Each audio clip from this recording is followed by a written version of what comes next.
correct word.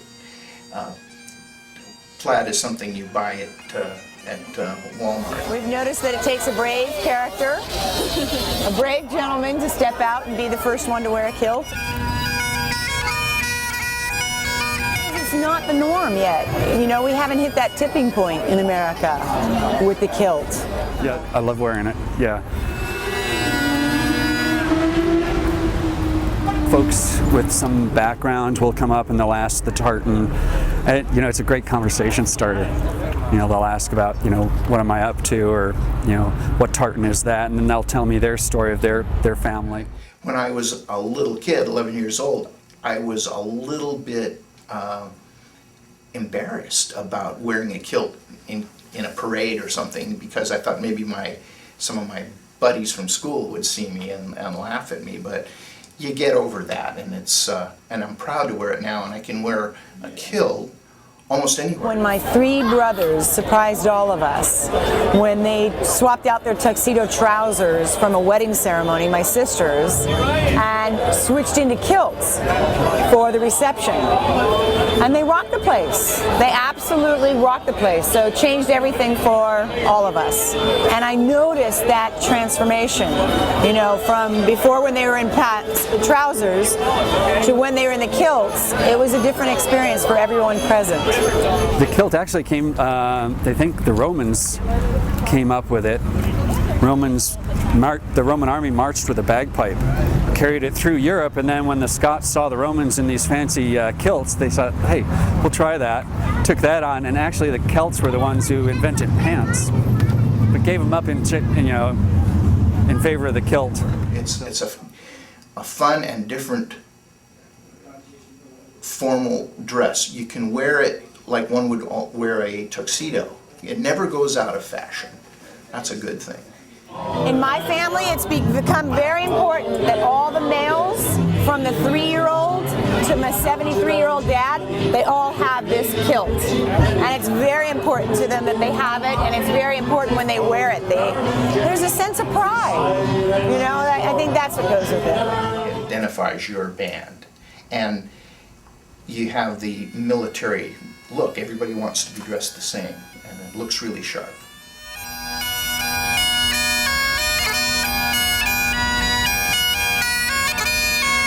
This is properly known as the Great Highland Bagpipe, and great is in size as opposed to small. The bag itself just acts like a reservoir. Traditionally, they were made from sheepskin, leather, cow skin, those kind of things, saturated with like a honey and whiskey kind of mixture to seal it up.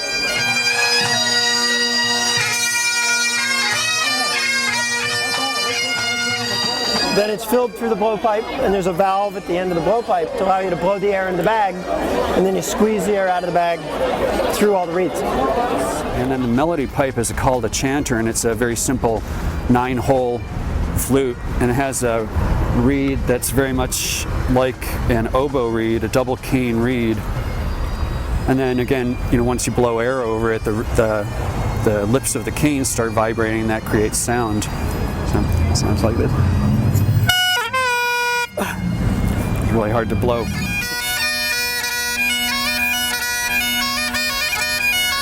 I like to inspire people, or I seek to inspire people through the music, and this music has a lot of history on both sides of my family. Chicks dig it. Well, I'm not a bagpiper, I'm a drummer.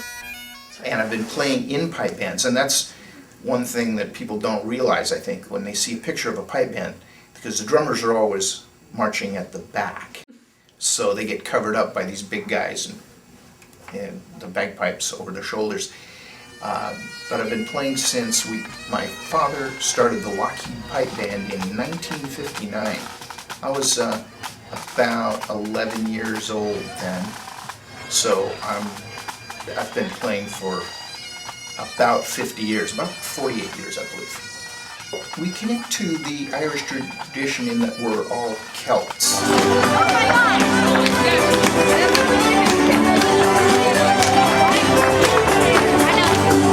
This is always, you know, March 17th is a big party, and they're there happen to be more Scottish bagpipers around than Irish bagpipers. It's all the same instrument, basically.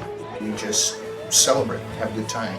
We play for each other as much as the audience, and eat and drink mass quantities.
We come together to Los Gatos every year, and together we're the Homeboys pipe band, and it's a great get-together. I love the community feeling of this. I'm seeing people that I haven't seen for a long time.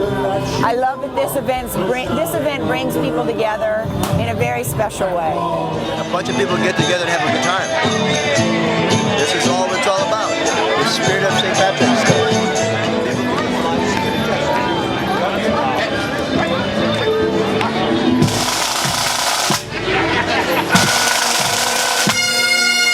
Representing my culture and remembering the traditions and passing it on is extremely important. And it's not just that it's a tradition in the past or I'm keeping something going that my ancestors did. It's that it's a living, breathing part of who we are. Camaraderie with all the guys, meeting them up. Some of them you don't see from one St. Patrick's Day to the next.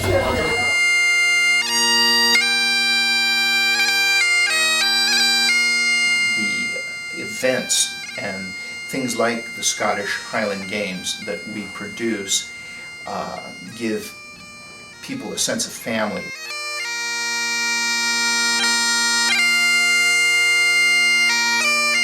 As you get older, I think you appreciate your heritage more, and you're not so much worried about your day-to-day making a buck, but you can also appreciate your parents.